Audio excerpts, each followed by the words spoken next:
नमस्कार। आकाशवाणी से प्रस्तुत है समाचार प्रभात।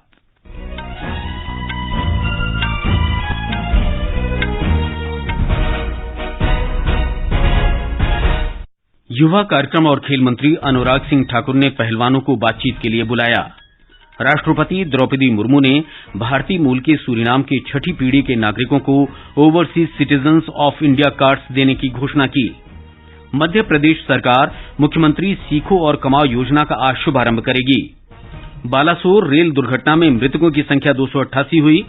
अरब सागर में हवा का कम दबाव का क्षेत्र चक्रवात बिपरजॉय में बदला। अगले 24 घंटों में इसके भीषण चक्रवात में बदलने की आशंका। विश्व टेस्ट क्रिकेट चैंपियनशिप के फाइनल में आज लंदन के ओवल में भारत का मुकाबला ऑस्ट्रेलिया से।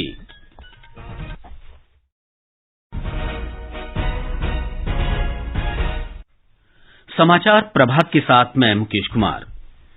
युवा कार्यक्रम और खेल मंत्री अनुराग सिंह ठाकुर ने कहा है कि सरकार पहलवानों के मुद्दों पर बातचीत करना चाहती है। एक ट्वीट में श्री ठाकुर ने कहा कि उन्होंने एक बार फिर पहलवानों को बातचीत के लिए आमंत्रित किया है। श्री ठाकुर का यह बयान पिछले दिनों पहलवानों के शिष्टमंडल की गृह मंत्री अमित शाह के साथ भेंट के 4 दिन बाद आया है। श्री शाह के साथ बैठक में ओलंपिक पदक विजेता बजरंग पूनिया और साक्षी मलिक तथा कई प्रशिक्षकों ने हिस्सा लिया था। पहलवान भारतीय कुश्ती महासंघ के अध्यक्ष बृजभूषण शरण सिंह की गिरफ्तारी की मांग लेकर आंदोलन कर रहे हैं। उन्होंने श्री बृजभूषण शरण पर यौन उत्पीड़न का आरोप लगाया है। दिल्ली पुलिस ने बृजभूषण के खिलाफ 2 प्राथमिकी दर्ज की हैं। राष्ट्रपति द्रौपदी मुर्मू की 3 दिन की सूरीनाम यात्रा संपन्न हो गई है। यात्रा के अंतिम दिन कल राष्ट्रपति ने सूरीनाम में भारतवंशियों के लिए सामुदायिक स्वागत समारोह के अवसर पर भारतवंशी समुदाय को संबोधित करते हुए दोनों देशों के बीच वार्ता के निष्कर्षों पर संतोष व्यक्त किया। दुनिया के नक्शे पर हमारे दोनों देशों के बीच लंबी दूरी है, लेकिन हम साझा इतिहास और विरासत से जुड़े हुए हैं। सूरीनाम और सूरीनाम के लोग हमारी दिलों में एक बहुत ही खास जगह रखते हैं। राष्ट्रपति ने सूरीनाम की छठी पीढ़ी को विदेशों में रह रहे भारतीय वाला कार्ड दिए जाने पर भी प्रसन्नता व्यक्त की। मेरी सरकार की प्राथमिकता दुनिया भर के प्रवासी भारतीयों के साथ विशेष रूप से सूरीनाम सहित गिरमिटिया भूमि में हमारी भारतीय प्रवासियों के साथ स्थायी संबंध बनाना। मुझे आपको ये बताते हुए खुशी हो रही है कि सूरीनाम के हमारे भाइयों और बहनों के लिए आप ओसीआई कार्ड की एलिजिबिलिटी को 4थी पीढ़ी से बढ़ाकर 6ठी पीढ़ी कर देंगे। इसमें कई और प्रवासी सदस्य शामिल हो सकेंगे। राष्ट्रपति मुर्मू की ये यात्रा ऐतिहासिक रूप से महत्वपूर्ण है। उन्होंने सूरीनाम में भारतीयों के आने की 150वीं वर्षगांठ पर आयोजित समारोह में मुख्य अतिथि के रूप में हिस्सा लिया। ये कार्यक्रम 5 जून को आयोजित किया गया था। हमारी संवाददाता ने परमारिबो से इस कार्यक्रम का ब्यौरा दिया। यात्रा के दौरान राष्ट्रपति द्रौपदी मुर्मू को सूरीनाम के सर्वोच्च नागरिक सम्मान the grand order of the chain of yellow star से अलंकृत किया गया। वे ये पुरस्कार पाने वाली पहली भारतीय हैं। दोनों देशों के बीच प्रतिनिधि मंडल स्तर की बातचीत हुई। स्वास्थ्य और कृषि के क्षेत्र में सहयोग बढ़ाने के लिए 3 समझौता ज्ञापनों पर हस्ताक्षर किए गए और सूरीनाम को भारत से 5.1 करोड़ रुपए की आवश्यक दवाइयों की आपूर्ति की घोषणा की गई। यात्रा का एक अन्य आकर्षण था सूरीनाम में भारतीय मूल के व्यक्तियों की 5वीं और 6वीं पीढ़ी के लिए overseas citizen of India OCI card की सुविधा का विस्तार। आकाशवाणी समाचार के लिए सूरीनाम की राजधानी परमारिबो से हिमानी राणा। राष्ट्रपति यात्रा के दूसरे चरण में सर्बिया के लिए रवाना हो गई हैं। प्रधानमंत्री नरेंद्र मोदी ने अमरीकी कांग्रेस की संयुक्त बैठक को संबोधित करने के लिए आमंत्रित करने पर अमरीकी प्रतिनिधि सभा के स्पीकर केविन मैकार्थी का आभार व्यक्त किया है। प्रधानमंत्री ने एक ट्वीट संदेश में कहा कि वो अमरीकी कांग्रेस की संयुक्त बैठक को संबोधित करने का एक बार फिर निमंत्रण स्वीकार करते हुए सम्मानित महसूस कर रहे हैं। उन्होंने कहा कि भारत को अमरीका के साथ समग्र वैश्विक रणनीतिक साझेदारी पर गर्व है। ये समाचार आकाशवाणी से प्रसारित किए जा रहे हैं। ये दौर कुछ खास है। चारों ओर हो रहा विकास है। आजादी के अमृत काल में हमें समय नहीं गंवाना है। अगले 25 वर्षों में भारत को विकसित राष्ट्र बनाना है। तो आप भी समय न गंवाएं। वे कंपनी, कॉर्पोरेट या फिर सैलरीड एम्प्लॉयज जिनकी TDS TCS कटने के बाद भी कर देयता 10,000 रूपए या उससे अधिक है, वो अपनी एडवांस टैक्स की कुल अग्रिम राशि का 15% 15 जून 2023 तक अवश्य जमा कराएं, क्योंकि आपके टैक्स से ही देश की प्रगति को मिलती है गति। प्रत्येक आयकर दाता एक राष्ट्र निर्माता। समाचार प्रभात में आपका फिर स्वागत है। मध्य प्रदेश में युवाओं को रोजगार कौशल का प्रशिक्षण देने के लिए मुख्यमंत्री की सीखो और कमाओ योजना का आज शुभारंभ होगा। हमारे संवाददाता ने बताया है कि इस कार्यक्रम में प्रशिक्षण के लिए 703 कार्यक्षेत्रों का पता लगाया गया है। मुख्यमंत्री सीखो कमाओ योजना की सबसे खास बात यह है कि इसमें युवाओं को कौशल सीखने के साथ साथ 8,000 से लेकर 10,000 रूपए तक भत्ता भी दिया जाएगा। मुख्यमंत्री शिवराज सिंह चौहान ने कहा, अब बच्चे काम भी सीखेंगे और उनको स्टाइपेंड भी मिलेगा और बाद में काम सीख कर हमारे ये बच्चे अपना परमानेंट रोजगार या तो वहीं पा जाएंगे या अपना उद्यम खड़ा करेंगे। इन काम सीखने वाले बच्चों को बाद में स्वरोजगार के क्षेत्र में भी प्राथमिकता दी जाएगी।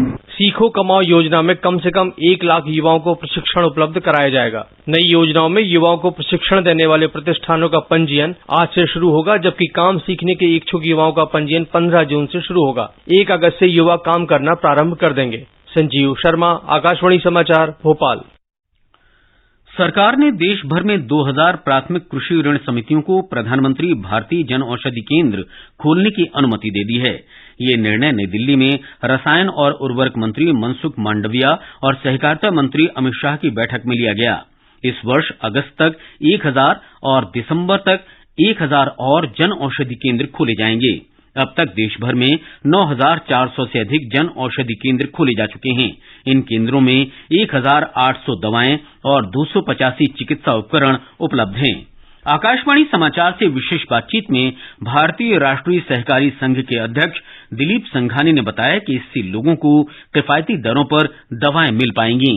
इनसे हर गांव में जहां 2 लाख सोसाइटी नई भी बनेगी, पंचायत पे इस सोसाइटी होगी, वो टैक्स मजबूती तो होगी, लेकिन आज दवाई का भाव आसमान से जो गए हैं, इनको बहुत सस्ती और ऑथेंटिक ये दवाई मिलेगी। टैक्स भी मजबूत होगी, गांव का जो पैसा है वो बचेगा, इसी गांव में जो होगा और कोऑपरेटिव के माध्यम से जब पैसा मिलेगा उनका मुनाफा होगा, वो किसानों के पास वापिस डिविडेंड के रूप में जाएगा। ये बहुत बड़ा फैसला है, का स्वागत पूरा देश करेगा। केंद्र की नरेंद्र मोदी सरकार ने पिछले महीने अपने कार्यकाल के 9 वर्ष पूरे कर लिए हैं। इन वर्षों में राष्ट्रीय जनतांत्रिक गठबंधन सरकार की उपलब्धियों के बारे में आकाशवाणी समाचार विशेष श्रृंखला प्रसारित कर रहा है। इसके अंतर्गत आज हम चर्चा कर रहे हैं भारतीय राष्ट्रीय अंतरिक्ष संवर्धन और प्राधिकरण केंद्र के बारे में। भारतीय राष्ट्रीय अंतरिक्ष संवर्धन और प्राधिकरण केंद्र इन स्पेस अंतरिक्ष विभाग में सरकारी और निजी दोनों क्षेत्रों में अंतरिक्ष गतिविधियों के प्रचार, प्रोत्साहन और विनियमन के लिए एक स्वायत्त तथा एकल खिड़की नोडल एजेंसी है। इसकी स्थापना अंतरिक्ष क्षेत्र में नवाचार और निजी निवेश को बढ़ावा देने के लिए की गई है। पिछले साल 10 जून को अहमदाबाद के बोपल में इन स्पेस के मुख्यालय का उद्घाटन करते हुए प्रधानमंत्री नरेंद्र मोदी ने प्रसन्नता व्यक्त की थी कि 60 से अधिक निजी कंपनियां उन्नत तैयारी के साथ देश के अंतरिक्ष क्षेत्र में सक्रिय हैं। इसरो जब कोई रॉकेट लॉन्च करता है, कोई अभियान अंतरिक्ष में भेजता है, तो पूरा देश उससे जुड़ जाता है, गर्व महसूस करता है, देश उसके लिए प्रार्थनाएं करता है और जब वो सफल होता है तो हर देशवासी आनंद, उमंग और गर्व से उसकी अभिव्यक्ति करता है और उस सफलता को हिंदुस्तान का हर नागरिक खुद की सफलता मानता है। भारत का अंतरिक्ष अभियान एक तरह से आत्मनिर्भर भारत की सबसे बड़ी पहचान रहा है। इन स्पेस निजी क्षेत्र को सैटेलाइट निर्माण, प्रक्षेपण उपकरण, सैटेलाइट प्रक्षेपण और अंतरिक्ष आधारित सेवाओं को विकसित करने में सहायता प्रदान करती है। इसरो गैर सरकारी संस्थाओं के बीच एक इंटरफेस के रूप में कार्य करती है और यह आकलन करती है कि भारत के अंतरिक्ष संसाधनों का बेहतर उपयोग कैसे किया जाए और अंतरिक्ष आधारित गतिविधियों को कैसे बढ़ाया जाए। यह निजी क्षेत्र की जरूरतों और मांगों का भी आकलन करता है और इसरो के परामर्श से इन आवश्यकताओं को समायोजित करने के तरीकों की खोज करता है। अनुपम मिश्र, आकाशवाणी समाचार, दिल्ली। आज विश्व खाद्य सुरक्षा दिवस है। भोजन से संबंधित जोखिम, मानव स्वास्थ्य को हानि, आर्थिक समृद्धि, कृषि और सतत विकास जैसे मुद्दों का पता लगाने और उनके प्रबंधन पर ध्यान आकर्षित करने के लिए ये दिन मनाया जाता है।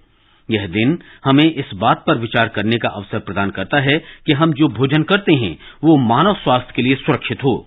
इस वर्ष के विश्व खाद्य सुरक्षा दिवस का विषय है खाद्य मानक जीवन सुरक्षित बनाते हैं। विश्व खाद्य सुरक्षा दिवस के हिस्से के रूप में नई दिल्ली में केंद्रीय स्वास्थ्य मंत्री डॉक्टर मनसुख मांडविया आज राज्य खाद्य सुरक्षा सूचकांक जारी करेंगे। ये सूचकांक भारतीय खाद्य सुरक्षा और मानक प्राधिकरण द्वारा हर वर्ष जारी किया जाता है। ओडिशा में बालासोर जिले के बहानगा में शुक्रवार को हुई रेल दुर्घटना में मृतकों की संख्या 288 हो गई है। ओडिशा के मुख्य सचिव प्रदीप कुमार जेना ने भुवनेश्वर में मीडिया कर्मियों को बताया कि शवों के सत्यापन के बाद ये आंकड़ा सामने आया है। श्री जेना ने कहा कि जिलाधिकारी द्वारा गंभीर रूप से घायल कुछ मरीजों की मौत की पुष्टि के बाद इस संख्या में बदलाव आया है। इससे पहले राज्य सरकार ने शवों की दोबारा गिनती की बात कहते हुए मृतकों की संख्या 288 से कम करते हुए 275 कर दी थी। अरब सागर पर बने हवा के कम दबाव का क्षेत्र चक्रवात बिपरजॉय में बदल गया है। अगले 24 घंटों में इसके भीषण चक्रवात में बदलने की आशंका है। मौसम विज्ञान केंद्र मुंबई ने कहा है कि पूर्व मध्य और इससे सटे दक्षिण पूर्व अरब सागर के ऊपर चक्रवाती तूफान बिपरजॉय का दबाव बढ़ गया है। मछुआरों को समुद्र में मछली पकड़ने के लिए जाते समय सतर्क रहने की सलाह दी गई है। चक्रवाती तूफान बिपरजॉय उत्तर की ओर बढ़ रहा है और अगले 24 घंटों में और तेज हो सकता है। विश्व टेस्ट क्रिकेट चैंपियनशिप के फाइनल में आज ओवल में भारत का मुकाबला ऑस्ट्रेलिया से होगा। टेस्ट चैंपियनशिप की अंक तालिका में ऑस्ट्रेलिया 66.67 अंक के साथ सबसे ऊपर है, जबकि भारत ने 58.8 अंकों के साथ फाइनल में जगह बनाई है। विश्व के नंबर 1 खिलाड़ी स्पेन के Carlos Alcaraz French open tennis के पुरुष सिंगल्स के सेमीफाइनल में पहुंच गए हैं। शुक्रवार को पेरिस में सेमीफाइनल में उनका मुकाबला सर्बिया के नोवाक जोकोविच से होगा। अल्कराज ने क्वार्टर फाइनल में ग्रीस के स्टेफानो सिसिपास को 6-2, 6-1, 7-6 से हराया। ये समाचार हमारी वेबसाइट newsonair.gov.in/hindi पर भी उपलब्ध हैं। और अब समाचार पत्रों की सुर्खियों के साथ हैं देवेंद्र त्रिपाठी। धन्यवाद मुकेश। भारत और जर्मनी के रक्षा मंत्रियों के बीच बातचीत सभी अखबारों में प्रमुखता से है। नवभारत टाइम्स की सुर्खी है, समंदर में भारत होगा मजबूत, जर्मनी से मिलेंगी पनडुब्बियां। दैनिक ट्रिब्यून लिखता है, राजनाथ और पिस्टोरियस में रक्षा संबंधों पर बातचीत, 43,000 करोड़ की 6 पनडुब्बियों पर चर्चा। पंजाब केसरी के अनुसार हिंद प्रशांत में चीन की बढ़ती आक्रामकता पर भी विचार विमर्श। हिंदुस्तान लिखता है, बालेश्वर रेल दुर्घटना की सीबीआई जांच शुरू, 40 लाख के शवों पर चोट का कोई निशान नहीं। पंजाब केसरी का शीर्षक है, सिग्नल में गड़बड़ी या तोड़फोड़। दैनिक भास्कर ने संपादकीय पृष्ठ पर लिखा है, रेल हादसे से सबक लेते हुए नीतियां बदलनी होंगी। हरिभूमि लिखता है, मणिपुर में हिंसा के बाद विद्रोहियों पर सेना की नकेल, सेना आसमान से रख रही नजर, कई ठिकाने किए नेस्तानाबूद, हथियार मिले। अमर उजाला के अनुसार मणिपुर में कुकी विद्रोहियों के हमले में 1 बीएसएफ जवान शहीद, 2 घायल। राष्ट्रीय सहारा ने भारतीय लोकतंत्र के बारे में व्हाइट हाउस की टिप्पणी पर सुर्खी देते हुए लिखा है, जीवंत लोकतंत्र देखना है तो दिल्ली जाइए, मोदी के स्वागत को तैयार अमेरिका। लोक सत्य का शीर्षक है, खुलेंगे 2000 औषधि केंद्र, सहकारिता मंत्रालय का ऋण समितियों को लेकर प्रमुख फैसला। जनसत्ता ने प्रधानमंत्री का प्राथमिक विद्यालय बच्चों के लिए बनेगा प्रेरणा केंद्र शीर्षक से लिखा है, विद्यालय का कराया गया जीर्णोद्धार, प्रधानमंत्री मोदी ने यहीं से ली है प्रारंभिक शिक्षा। देशबंधु ने सुर्खी दी है, विश्व टेस्ट चैंपियनशिप फाइनल आज से, भारत लगातार दूसरा फाइनल खेलेगा।